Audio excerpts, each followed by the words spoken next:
في الفيديو النهارده انا جاي اكلمك عن واحده من احسن الساعات اللي موجوده في السوق المصري، وهي الساعه اللي معايا النهارده في ايدي دي الواوي واتش جي تي رانر. الساعه دي من اكتر الساعات المخصصه للناس اللي بتحب تجري، واللي بيميزها كذا حاجه هنتكلم عليهم النهارده في الفيديو على السريع، وهنعمل لها انبوكسنج مع بعض. ومن اقوى الحاجات اللي بتميز الساعه دي وهي الديزاين بتاعها وخامات التصنيع والبطاريه القويه بتاعت هواوي اللي احنا متعودين عليها، والوزن بتاعها، وكمان القياسات بتاعه الهارت ريت بتاعتها او بتاعه السنسورز بتاعتها بشكل عام. هنتعرف على الساعه دي النهارده مع بعض ونقول مميزاتها وعيوبها على السريع واحنا بنعمل لها انبوكسنج. وكالعاده معاكم محمد ابو اليزيد، قناه ريفيوتك، ويلا ندخل في تفاصيل الفيديو.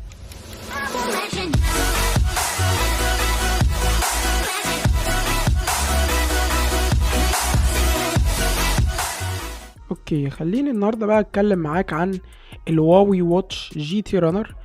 والساعه دي احنا جايبينها سيلد مقفوله من ستور 3/8. طبعا اداها لي بسعر رايق قوي بصراحه، وهقوله لك في اخر الفيديو. من تحت كده مفيش اي حاجه مكتوبه على العلبه مفيده. هي بيجي منها لونين، اللون دوت وفي لون تاني بيبقى رصاصي كده في لون يعني اصفر، ما بحبوش قوي بصراحه. احنا هنا بنفتح البوكس بخلة سنان، بصراحه اغرب انبوكسنج عملناه في تاريخ القناه الصراحه يعني. ماشي، بنشيل السيل ده بقى علشان نروح للعلبة اللي الديزاين بتاعها متغيرش من ايام الواوي واتش جي تي العادية، اللي هي جي تي الاوريجينال اللي هي جي تي 1، بتبقى بديزاين مط كده والساعة بتبقى بتلمع. طيب ترفع الكفر اللي فوق اللي هو ما بيترفعش ده، وهتلاقي الساعة جاية بديزاين فخم قوي قوي قوي بصراحة. بص، الشاشة شارب كده وبتلمع، والايدج اللي حواليها دي اللي مصنوعة من مادة يعني علشان تبقى خفيفة في ايدك، بيسموها بوليمر كده، حاجة بوليمر. طبعا دي الساعة نفسها الجناب بتاعتها يعني اول ملاحظة عنها ان وزنها خفيف. تفتح العلبة جوه كده بتلاقي السيريال، والعلبة بصراحة هنا تخينة قوي، مش عارف ليه كده تقيلة يعني، الكفر اللي فوق ده تخين قوي. ماشي، بتفتح جوه بتلاقي اول حاجة بتقابلك هنا ستراب. يعني ده ستراب اقصر من الستراب اللي راكب على الساعة بيبقى راكب عليها ستراب طويل نسبيا، علشان لو انت ايدك كبيرة او هتلبس الساعة دي مثلا على جاكيت ومحفور عليها هنا اسم واوي واتش يعني بطريقة فخمة قوي كده. الستراب طبعا من الرابر، يعني بلاستيك او سيليكون ولكن خفيف قوي. وتفتح جوه بقى تحت تلاقي الشاحن، والساعة دي بتدعم الوايرلس تشارجنج، يعني لو انت عندك وايرلس تشارجر بتشحن عليه الموبايل بتاعك تقدر تشحن الساعة دي عليه. مفيش بينز هنا، يعني مثلا الواوي واتش جي تي 2 او الاونر ماجيك واتش 2 كان بيبقى فيها بنتين كده لازم الشاحن يركب عليهم، والسلك هنا تقريبا 60 سنتي، يعني مش طويل قوي كعادة الاسلاك بتاعة الشواحن بتاعة واوي، ولكن البيلد كواليتي بتاعته حلوة قوي. طيب تعال نشيل الدنيا دي كده ونيجي للساعة نفسها بقى، واللي الديزاين بتاعها هنا بصراحة من وجهة نظري احسن بكتير من الواوي واتش جي تي 3 لسبب بسيط قوي. الايدجز بتاعة الشاشة، اطراف الشاشة هنا محطوط عليها طبقة معدن كده من الحرف، والناحية اللي ورا دي من الازاز. طبعا السنسورز بتاعة الساعة دي دقيقة قوي بصراحة، والاستراب برضو عليه كلمة واوي واتش زيه زي الاستراب التاني. عندك هنا الديزاين بتاعها خفيف وفيها فتحتين كده من اليمين والشمال علشان الايرودايناميك، لان الساعة دي مخصصة اكتر للناس اللي بتحب الجري، فالهواء بيعدي كده يروق عليك. طبعا الكراون بتاعها اللي هو الزرار اللي بيلف ده مصنوع من التيتانيوم، والزرار اللي تحت ده بتقدر تعمل له كاستمايزيشن، هو الزرار ده. والزرار الكراون بتاع اللي احنا دايسين عليه دلوقتي ده مصنوع من التيتانيوم. الساعة دي موديل السنة اللي فاتت يا جماعة، كانت في شهر نوفمبر، فالزرار بتاعها كان بيجي من التيتانيوم. طبعا اللي بيميز التيتانيوم عن الساعات التانية، بص انت ده الاسترابين اللي جايين معاها، واحد طويل واحد اقصر سيكا، فانا شايف ان احنا ممكن نركب الاستراب الاقصر ده بصراحة. ولكن بص معايا كده على الديزاين بتاع الساعة، وبص معايا على السوفت وير هنا سلس قوي. وانا جالي للساعة دي حوالي 8 ابديتس عن الابديت اللي انتوا شايفينه دلوقتي. خلى الساعة تدعم الايموجيز وخلاها بصراحة تبقى اسلس من كده كمان. فحتة الديزاين وحتة السوفت وير في الساعة دي مختلف عن اي ساعة تانية من واوي بصراحة. طيب تعالى نعمل لها بير على السريع كده. انت بتسكان الكيو ار كود ده وبتنزل ابلكيشن واوي هيلث علشان تقدر تعمل لها كونكشن مع موبايلك. زي ما كنا اتكلمنا عن الساعة ان الكراون بتاعها مصنوع من التيتانيوم، والتيتانيوم ميزته ان هو خفيف وبيستحمل.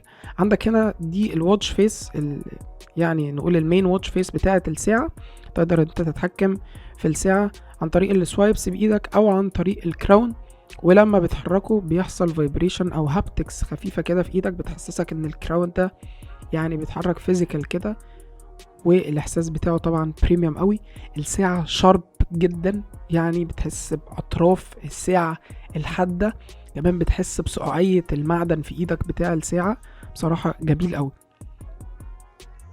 من تحت بتجيب النوتيفيكيشنز عادي، من فوق بتجيب الكويك سنتر وبتشوف فيها النوتيفيكيشنز او بتتحكم فيها من الساعه، يعني لو عايز تقفلها على السريع او عايز تتحكم في الساعه بتاعتك. طيب ده كده شكل النوتيفيكيشنز، كانت بتظهر بالطريقه دي وما كانش بيظهر فيها ايموجيز. ولكن دلوقتي بص، انت مكتوب لك اشترك في القناه، فاشترك في القناه دلوقتي وفعل الجرس عشان في حاجات رايقه جايه الفتره الجايه. لكن دلوقتي بعد ما نزل لها السوفت وير الجديد بقت تدعم الايموجيز عادي خالص، وتقدر انت ترد بايموجي او ترد بردود انت مجهزها. كمان الساعه دي بينزل لها ابلكيشنز، ولكن للاسف لو انت بتستعمل موبايل من موبايلات ابل مش هتقدر تنزل ابلكيشنز على الساعه، فهتستعملها زي ما هي. كمان مش هتقدر تنقل مزيكا على الساعه دي فيها ستورج 4 جيجا داخلية تقدر تحط عليها ميوزك وتشغلها. لو انت مثلا بتحب تروح الجيم ممكن تاخد معاك الايربودز بتاعتك توصلها على الساعة وتشغل التراكس بتاعتك بتاعت الميوزك من على الساعة، مش محتاج انك تنزل بالموبايل خالص. فالساعة دي من حيث انك تستعملها بصراحة رايقة قوي، ولكن مش احسن اكسبيرينس هتاخدها مع الساعة دي للأسف مع موبايلات ابل. لكن لو انت بتستعمل موبايل اندرويد التجربة بتاعتها هتبقى جميلة قوي. تقدر تحط هنا واتش فيس عليها صورتك، تتابع حركة القمر، يعني شكل القمر عامل ازاي النهاردة، وهكذا. كمان بقى فيها الحاجات العادية زي مثلا فلاش لايت، فيها ستوب واتش، يعني بتقدر تشوف النوتيفيكيشنز، بترد عليها بردود انت مجهزها من عندك. كمان الواتش فيسز ليها كمان always on display، يعني مش بس مجرد ان الواتش فيس شغالة، لا ليها always on display، شكلها رايق قوي. الفايبريشن بتاع الساعة، الداون بutton اللي تحت ده انت ممكن تتحكم فيه، تعمل له كاستمايزيشن زي ما انت عايز، بحيث انك لما تدوس عليه كده مثلا زي كده، مجرد ما تدوس عليه يبتدي ان هو يشغل لك الفلاش لايت. فبصراحة رايق قوي. تقدر تحط كمان 10 كونتاكتس عندك على الساعة وتتصل بيهم وقت ما تحب. طب بعد ما عملنا انبوكسنج خليني على السريع كده اقول لك اهم 7 حاجات بتميز الواوي واتش جي تي رانر. واولهم الوزن بتاعها. الساعه دي وزنها خفيف قوي يا جماعه، بتيجي بوزن 38 جرام و5 من 10. وحرفيا الديزاين بتاعها كمان مساعدها في ايدك، فيها انسيابيه كده علشان زي ما قلنا فتحات اللي فيها دي معموله علشان الايرودايناميك، لو انت بتجري الهواء يعدي من هنا ويخرج من هنا. اولا هيهوي على ايدك تحت الساعه، ثانيا بيساعد ان الساعه وزنها يبقى خفيف. كمان الديزاين بتاع الساعه هنا فيها حاجه اسمها GNSS سيستم، وده بيستعملوه مع الGPS علشان يحددوا المواقع بدقه. لو انت بتحب تعمل اوت دور راننج وكده وبتبقى عايز تعرف السايكل بتاعتك كانت عباره عن ايه، يعني رحت منين لفين، الساعه بتحدد هنا مكانك بشكل دقيق قوي مقارنه بحاجه زي الواوي واتش جي تي 3. تالت حاجه بتميز الساعه دي عن الواوي واتش جي تي 3 وهي حاجه اسمها واوي تروسين 5 بلس، وده عباره عن سيستم بيحدد نبضات قلبك بدقه اكبر من اللي موجوده في الواوي جي تي 3. كمان من ضمن الحاجات اللي موجوده في الساعه بتاعه الواوي جي تي رانر مش موجوده في الواوي واتش 3، حاجه اسمها ناشونال راننج سيستم، وده نظام جري عالمي. طبعا انا ماليش في الراننج والحاجات دي، ولكن ده نظام عالمي الناس بتقيس بيه معدل الجهد اللي هم عملوه مقارنه بالمسافه اللي هم قطعوها. طيب علشان برضه تبقى فاهمني صح، الساعه دي مش بس للناس اللي بتحب تجري او الناس الرياضيين بس، ولكن هي لاي حد عادي. يعني لو بتحب الجري ما بتحبش الجري بتروح جيم، كمان انت ممكن تغير لها الاستراب ده باستراب 22 مللي، فعادي يعني هتليق على اي حاجه سواء كلاسيك او سبورت. خليني اقول لك ان الساعه نزل لها معايا حوالي 8 ابديتس على مدار اليومين اللي فاتوا، انا بستعملها بقالي يومين كاملين، فنزل لها 8 ابديتس ووصل لها الابديت بتاع الهارموني او اس 3، واللي طبعا بقى يخليها فيها مميزات اكتر، زي مثلا انك تتحكم في الفلاش، تغير لون الفلاش، عندك وول بيبرز، ممكن انك تغير الكراون كده فالوول بيبر تتغير، تقدر تحط صورتك على الساعه، للاسف ما بتقدرش ترد على النوتيفيكيشنز من الساعه، انت بس بتحضر ردود سريعه كده وتبعتها، او ممكن ترد بايموجي. وكمان الايموجيز بقت مدعومه في الساعه دي في الابديت الجديد. طبعا الساعه دي زيها زي اي ساعه سمارت، تقدر ترد على المكالمات منها، وصوت المايك والسبيكر بتوعها طبعا محترمين جدا كالعاده من هواوي. واخر حاجه بتميز الساعه دي وهي طبعا البطاريه بتاعتها. يعني انا بستعمل ابل، وعايز اقول لك عمري في حياتي ما فكرت اجيب ابل واتش، لان البطاريه بتاعتها بصراحه بتبقى مصدر ازعاج بالنسبه لاي حد، انك لازم تشحن الساعه كل يوم. ولكن الواوي واتش جي تي رانر زيها زي اي ساعه من واوي، عندها الابيليتي انك تشحنها مره كل اسبوعين. ده طبعا لو انت استعمالك خفيف، لكن انا استعمالي للساعه تقيل شويه، ودايما مشغل الاولويز اون ديسبلاي، فعلشان كده البطاريه بتاعت الساعه دي بتقعد معايا حوالي 5 ايام، ودي بصراحه حاجه بالنسبه لي ما عنديش فيها اي مشكله. ولو انت بتستعمل اي ساعه من ساعات واوي، الساعه دي ما تقلش عنهم خالص في البطاريه. فلو عايز رايي في ساعه الواوي واتش جي تي رانر، طبعا اشتريها.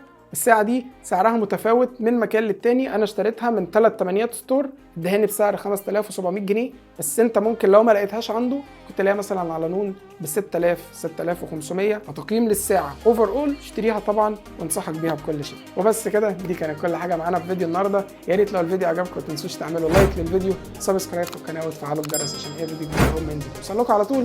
ونتقابل في الفيديوهات الجاية، والى لقاء اخر ان شاء الله. سلام.